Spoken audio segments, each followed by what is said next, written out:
y acrecienta en las formaciones salinas que recogen los rayos solares, como si se tratara de poliedros cristalinos. Sopla el viento en las grietas, en las oquedades y en los estrechos serpenteantes por los que se camina sobre la sal.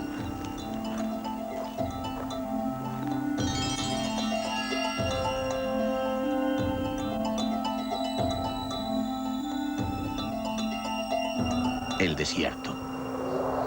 El Valle de la Luna, envuelto en la atmósfera de misterio que rodea los grandes hitos de la naturaleza, hace enmudecer a los visitantes que empiezan a llegar a la caída de la tarde.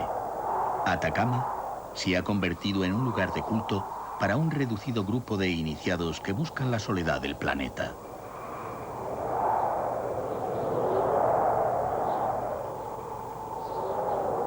Los viajeros viven la experiencia del desierto deseosos de partir revitalizados.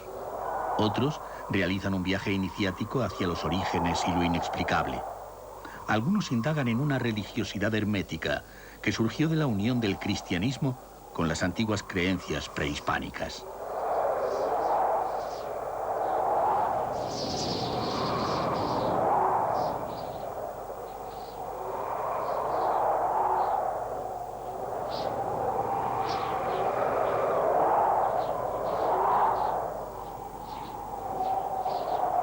Los chamanes todavía mantienen su poder entre una población que posee un abigarrado conjunto de creencias y supersticiones. La magia del desierto consigue que en Atacama la realidad engañe a los sentidos.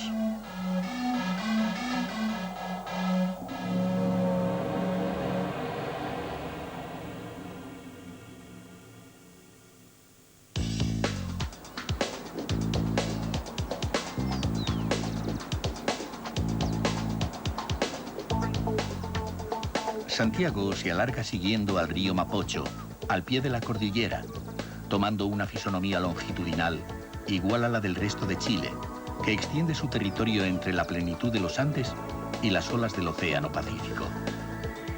En torno al Cerro de Santa Lucía surgió la ciudad que Pedro de Valdivia fundara en pleno Valle Central en el 1541.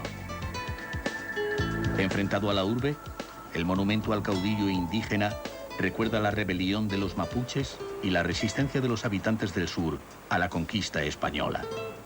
Numerosas tierras del Chile meridional permanecieron en estado virgen hasta el siglo XIX, y Santiago quedó reducida a ser capital de un país también reducido.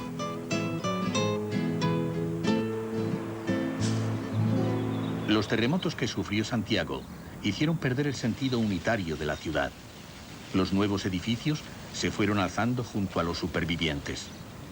La capital adquirió así un rostro heterogéneo entre lo antiguo y lo nuevo, convirtiendo la amalgama de estilos en un rasgo de su personalidad. Su mejor muestra es la Alameda, el eje que articula el centro histórico de Santiago. Situada en él, la iglesia de San Francisco se mantiene en pie desde hace más de 400 años, gran superviviente de tantos cataclismos.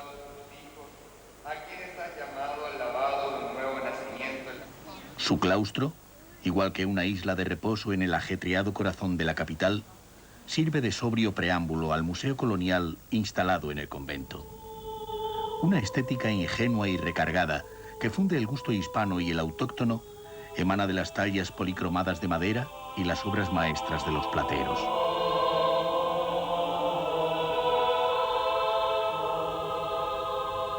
En la gran sala se muestra la mejor colección de pintura cuzqueña del continente.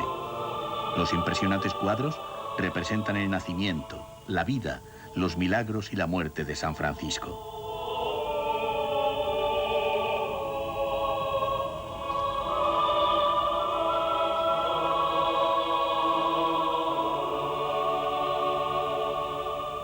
Las calles comerciales en torno a la Alameda parecen el rompeolas entre los apresurados santiagueños y los tranquilos visitantes que buscan la plaza de armas trazada por Pedro de Valdivia. 3 catedrales precedieron a la actual, levantada en el siglo XVIII en estilo neoclásico, sobrio y grandioso. La fachada, obra de Joaquín Toesca, inicia los trabajos de este genial arquitecto que embelleció Santiago. Desde su monumento ecuestre, don Pedro de Valdivia parece contemplar los dispares edificios del Correo Central, la Real Audiencia y la Municipalidad, rodeados de los gigantes de acero y cristal. Toda la cultura mediterránea de la plaza fue trasladada a este inmenso rectángulo, que igual que hace 400 años, pertenece a la ciudadanía. Donde estuvieron el patíbulo, el mercado y el mentidero de mil rumores, siempre hay grupos de jóvenes, de provincianos y de pintores callejeros que aguardan a los recién llegados.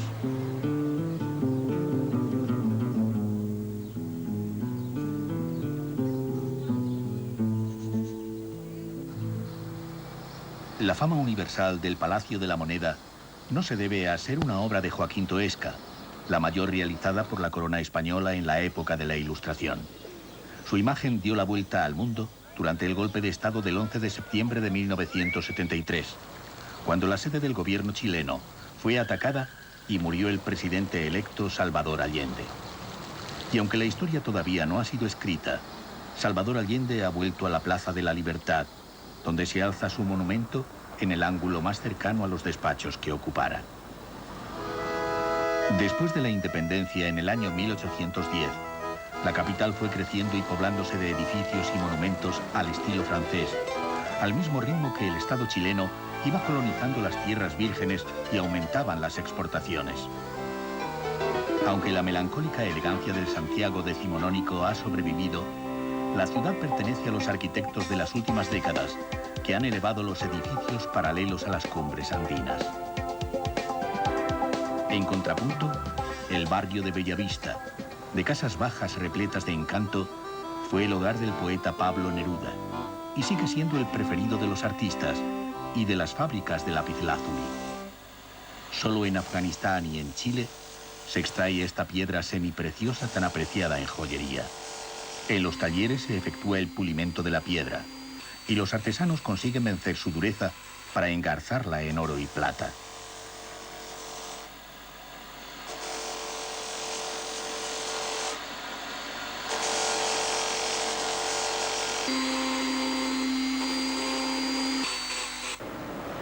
Desde la Plaza de Italia, Santiago se transforma en la urbe de cristal crecida hacia el cielo con ayuda de la tecnología antisísmica japonesa.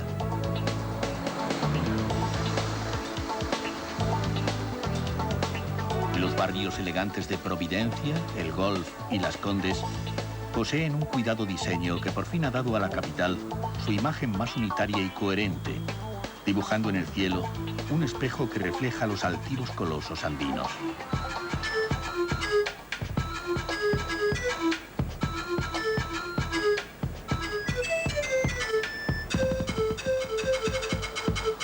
A pocos kilómetros de Santiago se encuentra el corazón agrícola de la colonización española. Las cepas traídas por los conquistadores, entre otros cultivos, se adaptaron rápidamente a las fértiles tierras del Valle Central, que disfrutan de un clima mediterráneo, similar al de la metrópoli. También se adaptó la arquitectura tradicional, que hoy puede verse en las casas patronales de las haciendas dispersas por el entorno. Dentro de ellas se ha mantenido la cultura de los huasos, los hombres del campo que, vestidos a la vieja usanza, hacen pervivir la tradición.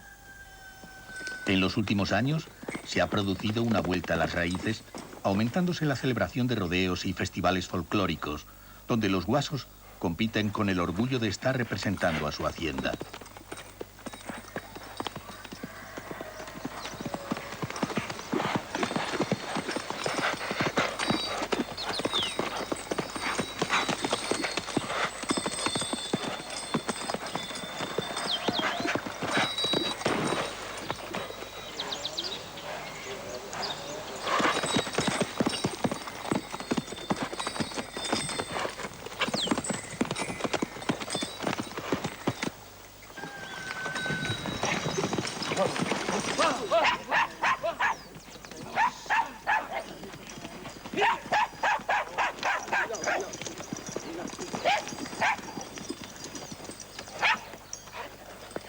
A las afueras de Santiago se inician las rutas vinateras que siguen a los ríos que descienden de la cordillera.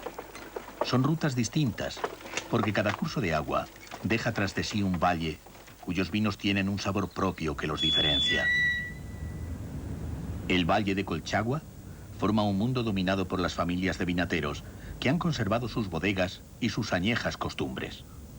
Algunas mantienen sus casas coloniales y sus viñedos abiertos al visitante, que va de bodega en bodega catando los famosos vinos.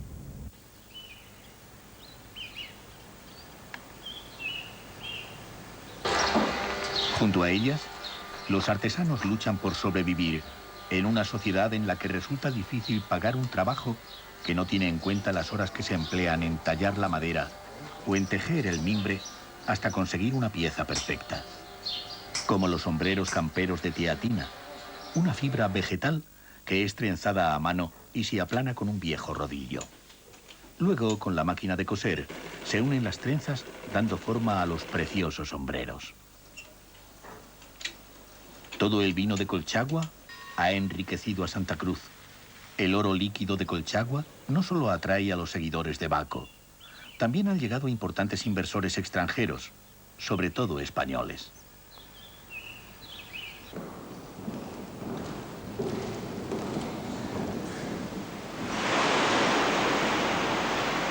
En la zona central de la costa chilena, la más larga línea de soledad del universo, el poeta Pablo Neruda levantó su refugio frente a las olas. Junto a Delia, su segunda esposa, compró una pequeña casa en Isla Negra, en una solitaria playa batida por el oleaje. Poco a poco fue ampliándola, levantando pabellones según las necesidades y de acuerdo con una postura estética. Casas y versos brotando de un solo movimiento del corazón y de la mente. Los mascarones de proa parecen huéspedes de su gran salón, porque el más universal de los poetas del siglo XX era un marinero en tierra rodeado de objetos marinos. No solo me tocaron o las tocó mi mano, sino que acompañaron de tal modo mi existencia que conmigo existieron. Entre las paredes de cristal, fundiéndose con el paisaje, se encuentra encerrado el mundo simbólico del Premio Nobel. El dormitorio del amor y del dolor, donde Pablo dictó a Matilde, su tercera esposa, buena parte de sus memorias, cuando el cáncer lo iba matando lentamente. En Isla Negra, Neruda escribía y recibía a sus numerosos amigos. La casa está poblada de recuerdos, de ecos de tertulias, de objetos traídos de todo el mundo. Regresé de mis viajes, navegué construyendo la alegría.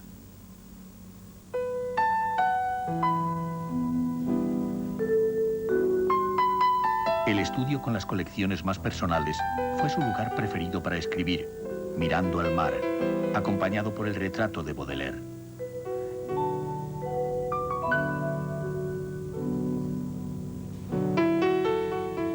En la estilográfica tinta verde. En la chimenea la luz del fuego que movía todas las sombras.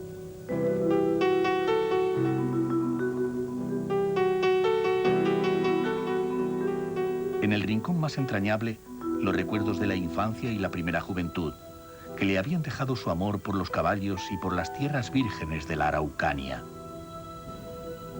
De un madero que flotaba en el mar, hizo la mesa en la que se sentaba a escribir en los días de invierno.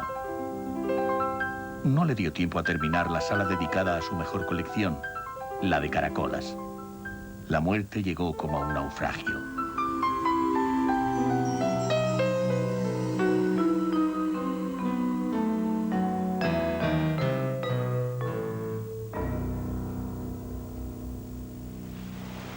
Su tumba y la de su amada Matilde se alzan frente al mar, igual que su busto en la playa y su casa, pecera de recuerdos, que rinde homenaje al autor de estos versos.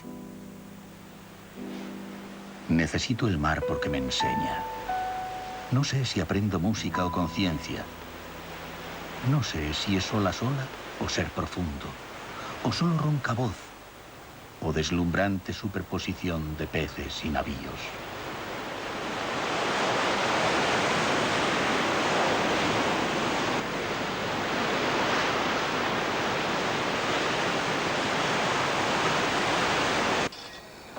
Cerca de Isla Negra, Valparaíso, el mayor puerto chileno, trepa por el circo de colinas asomándose al mar que le da la vida. Su perfecta bahía fue descubierta en el año 1536 por Juan de Saavedra. Hoy siguen llegando los barcos que durante meses faenan en alta mar, pero Valparaíso comenzó a decaer con la apertura del Canal de Panamá, que evitó la circunvalación del continente y el paso por el estrecho de Magallanes. Aunque el gobierno chileno haya trasladado hasta aquí el Congreso Nacional y sea la sede de la Comandancia de la Armada, Valparaíso es una sombra estremecedora de antaño.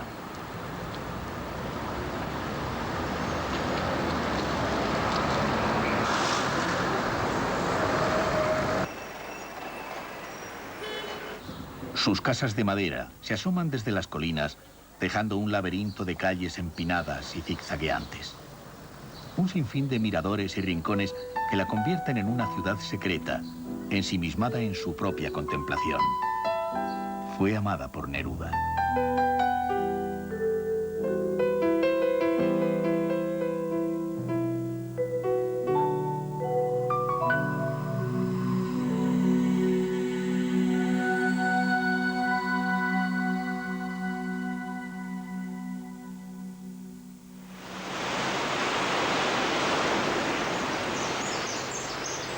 En el profundo sur, a 1000 kilómetros de Santiago, los colosos andinos cierran violentamente el paso a las dulces tierras del Gran Valle Central.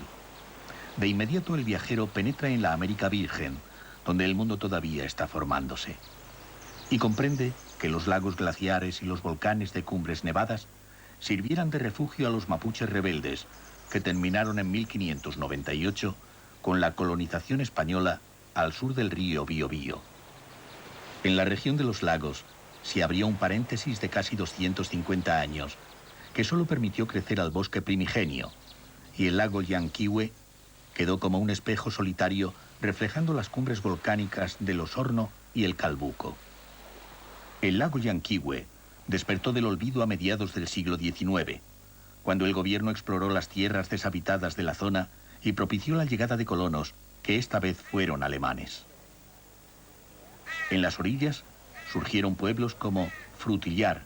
Hoy sus casas han sido convertidas en pequeños hoteles, restaurantes y tiendas que acogen un turismo minoritario de naturalistas y melómanos que anualmente participan en las semanas musicales de Frutillar.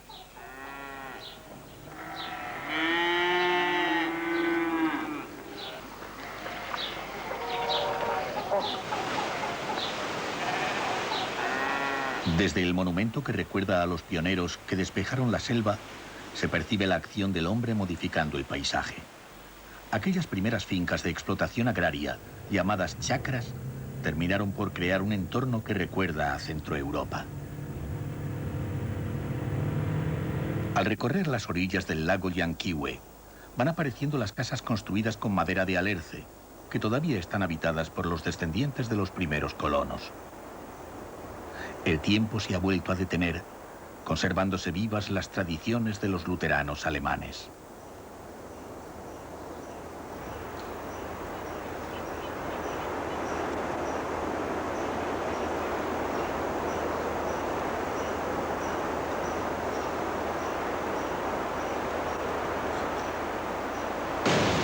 La furia del agua que se estrella contra la lava cristalizada a los pies del volcán Osorno, en los altos de Petrohue, es el primer aviso al viajero de que el bosque valdiviano, la naturaleza incontaminada, aguarda a pocos kilómetros.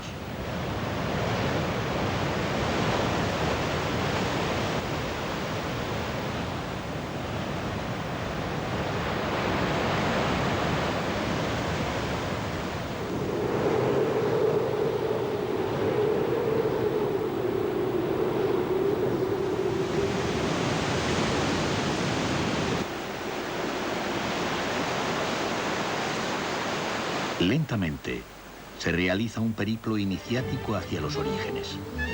Un periplo que nos lleva al cercano lago de Todos los Santos para embarcarnos rumbo al corazón de la cordillera. Se inicia así la insólita experiencia del cruce de los Andes navegando por los lagos glaciares hasta llegar a Bariloche, la famosa estación de esquí de la vertiente argentina. El catamarán rompe la quietud esmeralda del lago que refleja los cráteres nevados del Osorno, del Puntiagudo y del Tronador, eslabones de la cadena de fuego del Pacífico, que aquí se alza paralela a la línea de choque entre las placas de Nazca y la del continente sudamericano.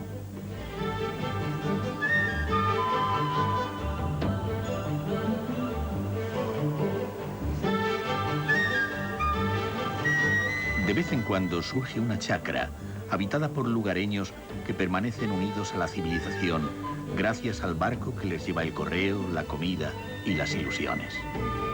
En las orillas se descubre la selva fría del Parque Nacional Vicente Pérez Rosales. Crece la magia de los bosques nunca pisados por el hombre, entregados a la oscuridad de su follaje, a la fuerza de la frecuente lluvia, al susurro de los cursos de agua, al estruendo de las cascadas.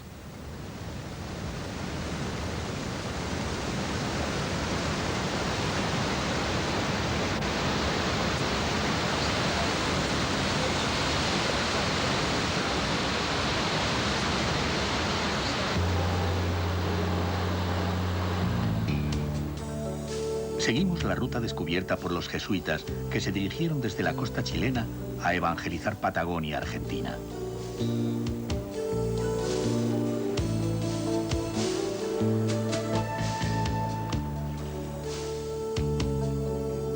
La llegada a Pehulla, después de recorrer el lago de Todos los Santos, marca el primer tramo de la navegación andina. Su hotel decimonónico sirve de descanso para los viajeros que continúan hacia la cercana Argentina y es el centro de operaciones de quienes parten hacia los misterios de la Gran Cordillera.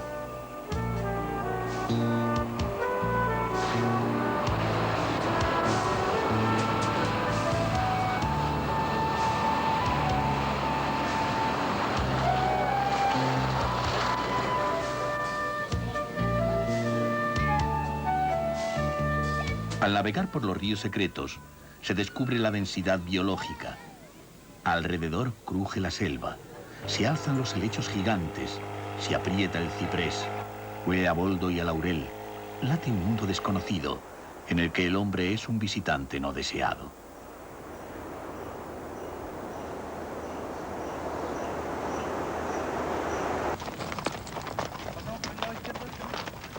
A cada paso, parecen escucharse las palabras de Pablo Neruda. Bajo los volcanes, junto a los ventisqueros, entre los grandes lagos, el fragante, el silencioso, el enmarañado bosque chileno. Se hunden los pies en el follaje muerto. Crepitó una rama quebradiza. Los gigantescos raulíes levantan encrespada estatura. Un pájaro de la selva fría cruza, aletea, se detiene entre los sombríos ramajes. Quien no conoce el bosque chileno, no conoce el planeta.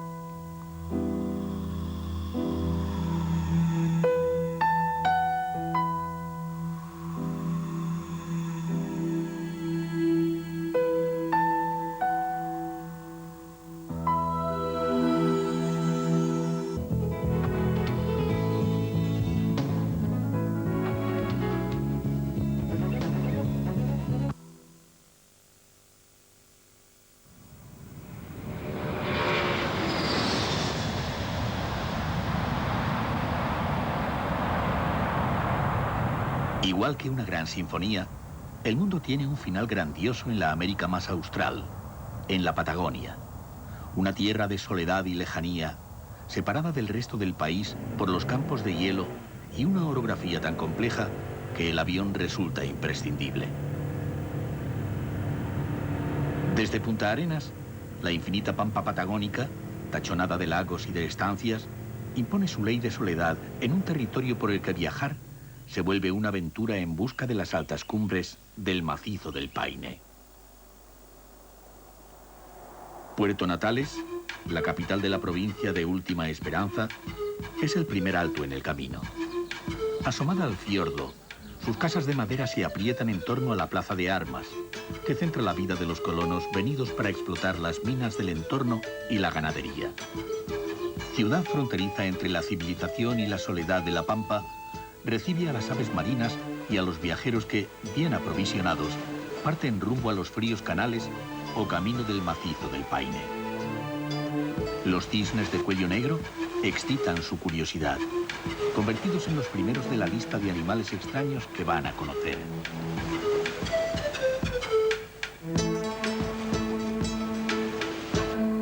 Otra sorpresa nos aguarda en las proximidades, donde los hielos, al retirarse, dejaron impresionantes cuevas como la del Milodón, así llamada porque hace más de un siglo fueron encontrados los restos de un animal prehistórico desconocido. En su entorno queda constancia de la presencia del hombre desde hace más de 12.000 años, pero el misterio es el único que habita en la oquedad grandiosa.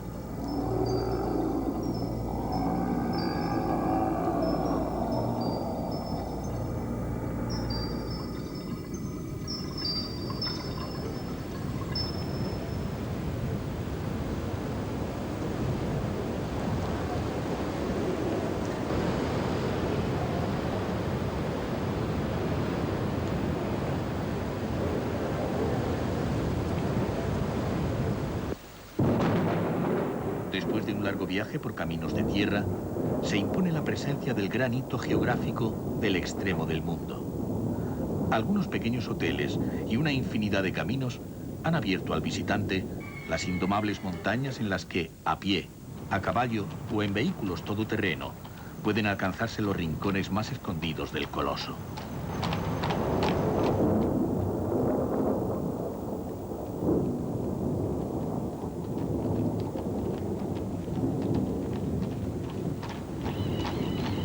Parece lógico que los nativos tehuelches las llamasen Paine, que significa azuladas, porque vistas desde la lejanía, las montañas se tiñen de azules entre los mantos ocres de la tierra.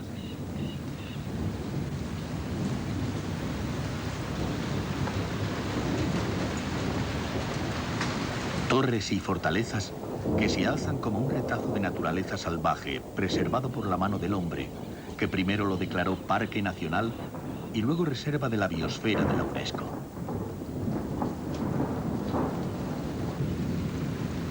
En sus alturas anida el cóndor andino, el fraile solitario de los cielos, el ave de mayor envergadura que existe, el único dueño del parque. Aunque los motivos para emprender un viaje solo pertenecen a la intimidad del viajero, los que llegan a este hito del planeta suelen ser estetas buscadores de los más insólitos paisajes, deportistas de alta montaña y observadores de la fauna, en especial de las aves. Incansables, recorren el parque en busca de parajes imponentes como Salto Grande. La fuerza del agua, de los glaciares, del viento, es la escultora de las extrañas formaciones.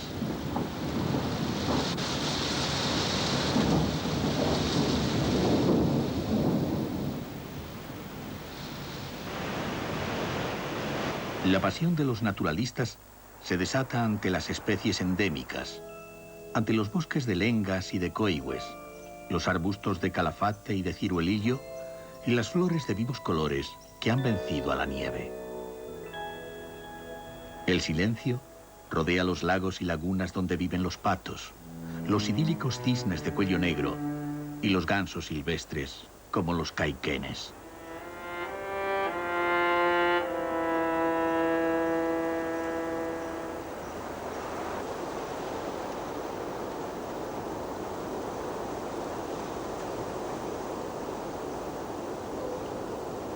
Mientras, los zorros de tamaño reducido buscan sus presas y los guanacos, de la familia de las llamas, parecen ser los vigilantes del parque, siempre con la mirada perdida en la distancia.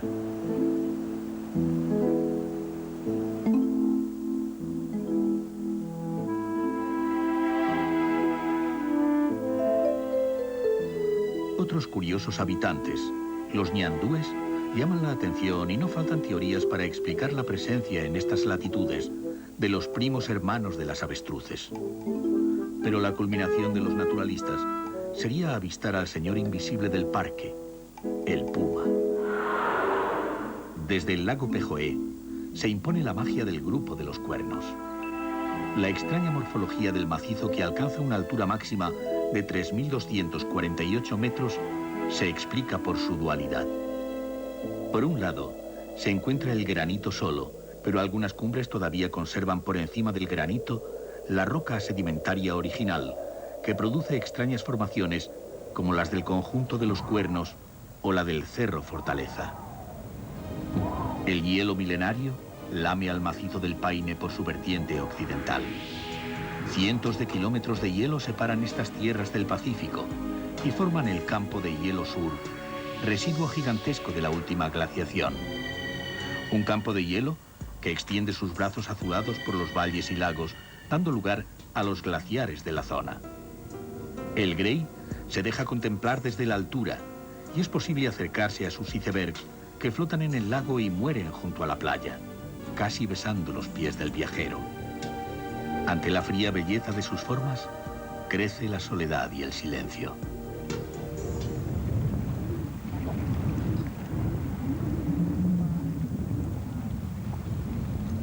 De regreso a Punta Arenas, surge en la interminable llanura el Hotel Tres Pasos, el refugio de Gabriela Mistral, el otro premio Nobel chileno, que, seducida sin contemplaciones por la Patagonia, escribió: en la llanura blanca de horizonte infinito, miro morir intensos ocasos dolorosos.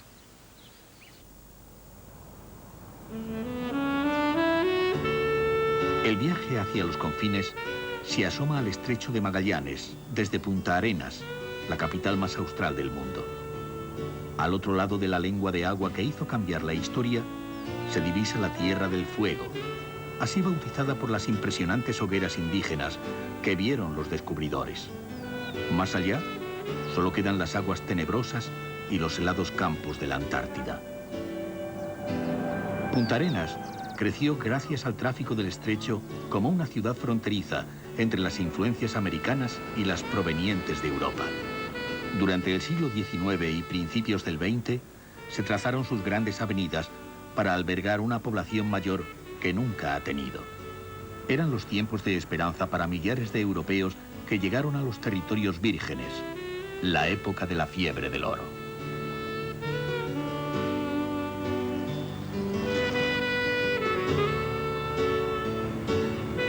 Desde su monumento, Hernando de Magallanes mira al estrecho que descubrió el 21 de octubre de 1520. Era el ansiado paso que une el Atlántico con el otro océano, al que llamó Pacífico. Se abría así la nueva ruta de las codiciadas especias. Por fin se podía dar la vuelta al mundo. El monumento recuerda también a aquellos indígenas australes que veían a la luna como la hija del cielo. Pese a los esfuerzos de los misioneros de la Orden Salesiana por salvarlos, desaparecieron ante los intereses de Europa y de los grandes estancieros.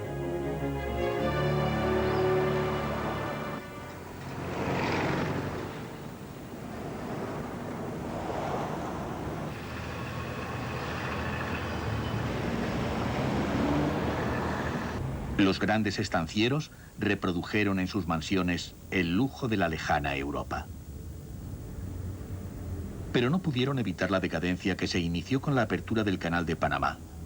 Sin embargo, la ciudad de los pioneros tuvo un nuevo golpe de suerte a mediados del siglo XX, con el descubrimiento de petróleo en Tierra de Fuego y en Patagonia. Ahora Punta Arenas tiene el rostro común de todas las sociedades que están en proceso de formación sobre los territorios vírgenes. Y este rostro es multiétnico.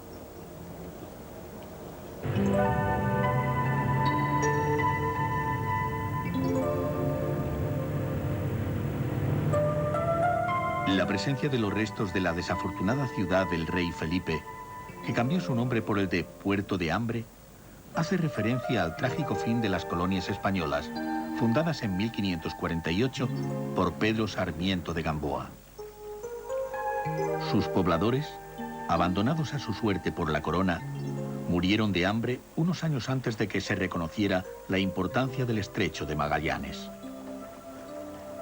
Fuerte Bulnes fue levantado cuando en 1843 la goleta Ancud atracó en la bahía adyacente a Puerto Hambre, tomando el Estado chileno posesión del estrecho de Magallanes. Naufragios y leyendas jalonan este paso mítico al que llegó Carlos Darwin para estudiar a lobos marinos, pingüinos y orcas. Sin embargo, no entendió la cultura indígena, condenándola injustamente a ser el eslabón perdido.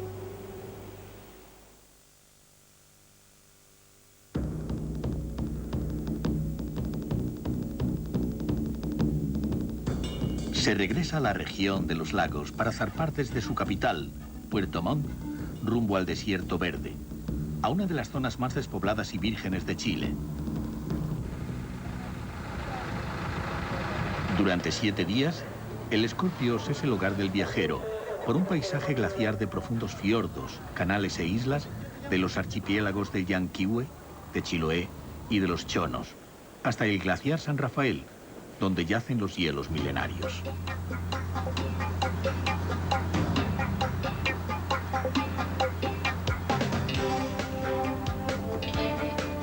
La travesía se interrumpe en la isla de Chiloé, que mantiene un profundo mestizaje de la cultura mapuche y la española. Los conquistadores vieron en ella una nueva Galicia, de suaves colinas, lluvias y leyendas misteriosas. En Castro, la actual capital, el viajero se sumerge en un ritmo de vida lento, donde todavía pervive el eco de los 300 años de semi-aislamiento. De inmediato se descubre la compleja y rica cultura chilota. San Francisco es la más monumental de las 150 iglesias y capillas que quedan en la isla, todas de madera de alerce. Iglesias que se remontan al siglo XVII y fueron declaradas Patrimonio de la Humanidad por la UNESCO.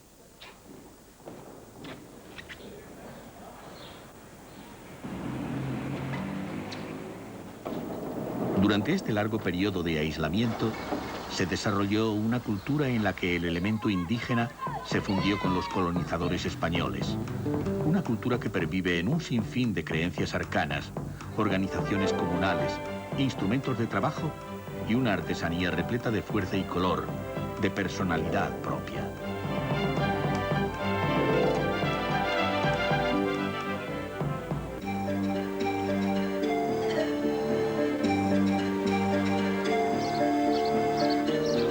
Chiloé tiene un rostro distinto al del resto de Chile. Sus tierras bajas y su clima atraen a numerosos visitantes que se apasionan ante un pasado que está vivo.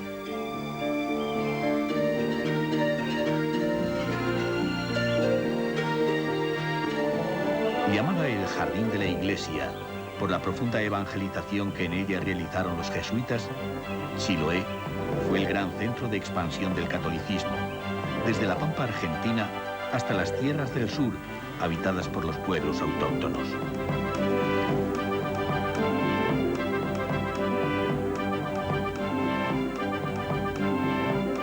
Pero el mundo misterioso de los mapuches pervive y ha dado lugar a leyendas ancestrales de personajes fabulosos y a supersticiones que tejen una tupida red. Sin embargo, el sentimiento mágico de la existencia no impide que los chilotas tengan una sociedad emprendedora y desarrollada.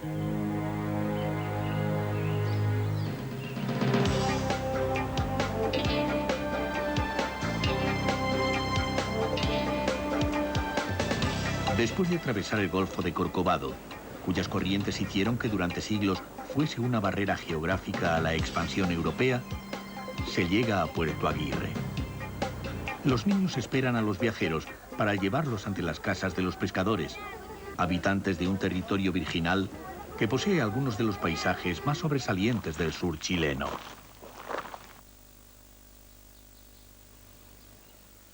Los Andes caen directamente sobre el océano y América sufre un desmembramiento colosal, donde el mar juega con la tierra que todavía conserva rincones que no han sido hollados por el hombre.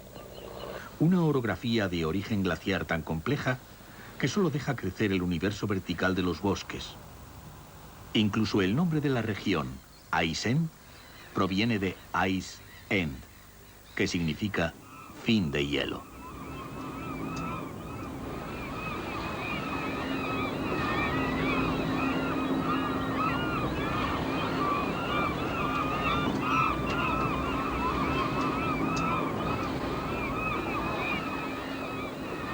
seguro que... Hasta la Virgen. Sí, pero con mucho cuidado. El crucero supone la única posibilidad de acercarse en un confortable viaje de placer al fin helado de la civilización. Los pasajeros realizan sin peligro un reconocimiento de los territorios salvajes y la aventura tiene un sabor dulce.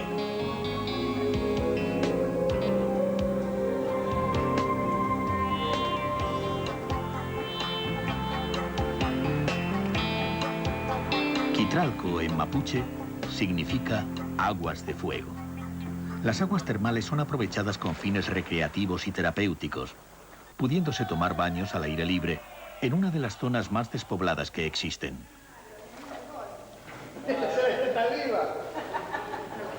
La rodean una flora y una fauna de las más desconocidas del planeta.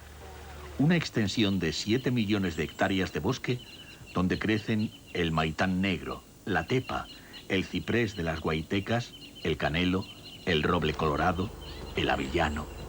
Una selva fría e impenetrable que cubre los Andes y no quiere la presencia del hombre.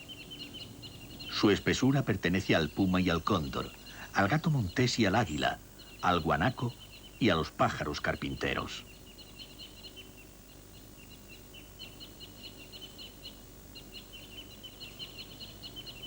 Quitralco forma parte de un turismo de colonización y conquista en territorios vírgenes que da lugar a lujosas ínsulas, donde es posible descansar y disfrutar de la gastronomía criolla.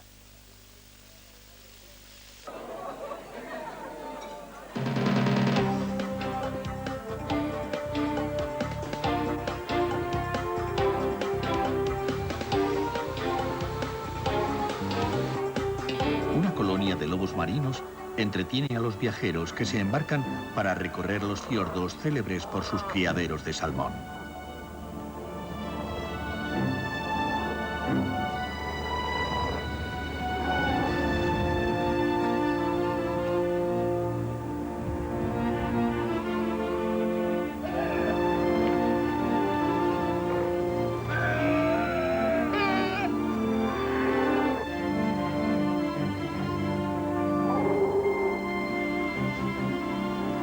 Al ritmo lento de la navegación, el mundo austral se abre en el archipiélago de los Chonos, uno de los más grandes del planeta. En sus tortuosos canales se refugiaban los barcos piratas y crecieron leyendas de naufragios y grandes tormentas. Su población original, los Chonos, vivían del pescado, de las ballenas varadas y de los lobos marinos. Su pericia en estos mares los convirtió en una ayuda excepcional para los navegantes europeos que realizaron expediciones científicas en la costa del Pacífico, pero se extinguieron hacia 1870. Los misioneros consiguieron salvar algún grupo llevándolo a Chiloé. Sin embargo, la desaparición de los indios australes prosiguió hacia el sur imparable. Pasados los años, los chilotas descendieron hasta las islas boscosas para trabajar en la tala del ciprés, y hubo grandes incendios propiciados por los ganaderos, pero el dios de la lluvia siguió fecundando la selva fría y las cascadas.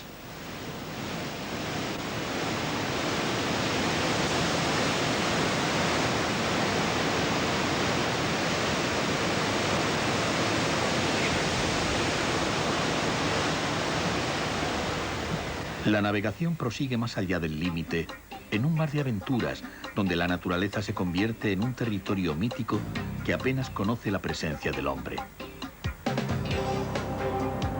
Los hielos flotantes crean formas inimaginables, esculturas abstractas que espolean la imaginación con su belleza milenaria.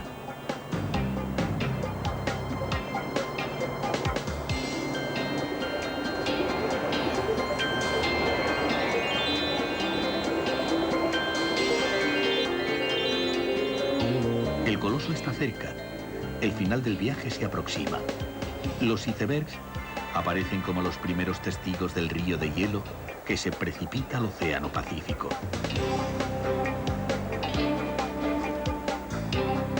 En un escenario sobrecogedor, se asiste al espectáculo de una fuerza desatada de la naturaleza.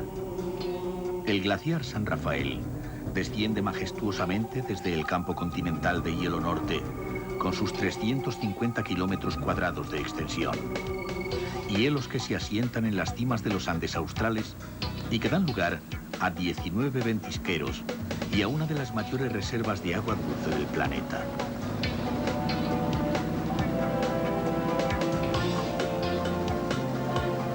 Los viajeros han vencido a la lejanía para convertirse en observadores del pasado del mundo.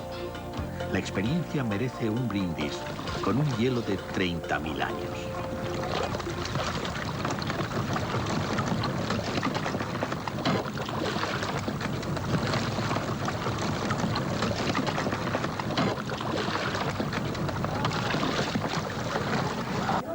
¡Salud, joven!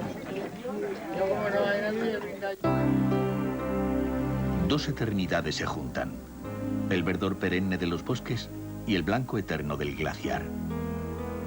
En un agua cuya temperatura de 3 grados centígrados no dejaría vivir más de 5 minutos a un náufrago, avanzan los botes a motor por la laguna San Rafael.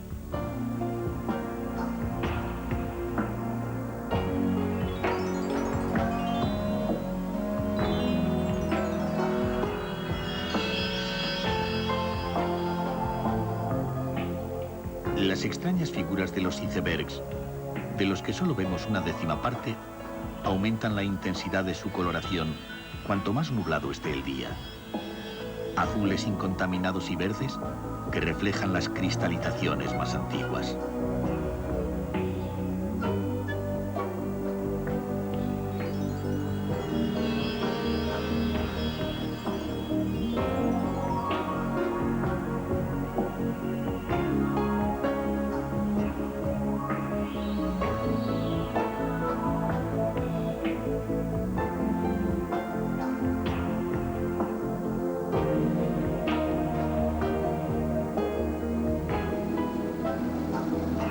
El capitán del Scorpios, el señor Cochifas, comenta: Este glaciar fue descubierto en el año 1620 por el navegante español don Juan García, que zarpa de Castro con 3 frágiles piraguas y descubre este hermoso paraje. Desde este frente hasta la parte este tienen 45 kilómetros y de ahí se va hacia el sur en 120 kilómetros. Los témpanos flotan al 10%. Los colores se deben a la enorme cantidad de oxígeno concentrado y la baja temperatura, tal vez congelado a más de 80 grados bajo cero. Los derrumbes de las torres de hielo acrecientan la sensación de estar robando una imagen secreta del planeta.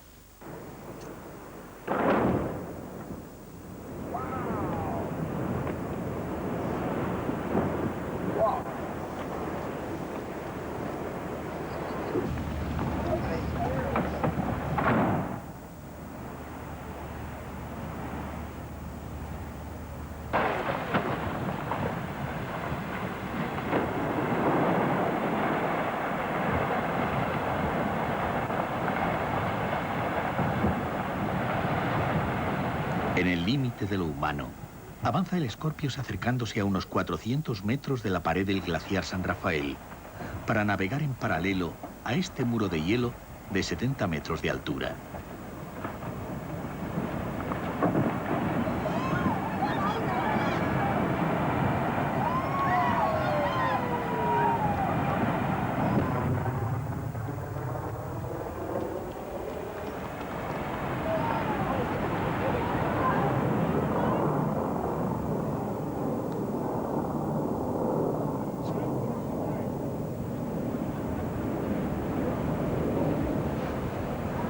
El silencio helado de los campos se interrumpe cada cierto tiempo con el tronar de su avance atávico. Los desprendimientos se suceden continuamente y se dejan oír como cargas de artillería en la distancia.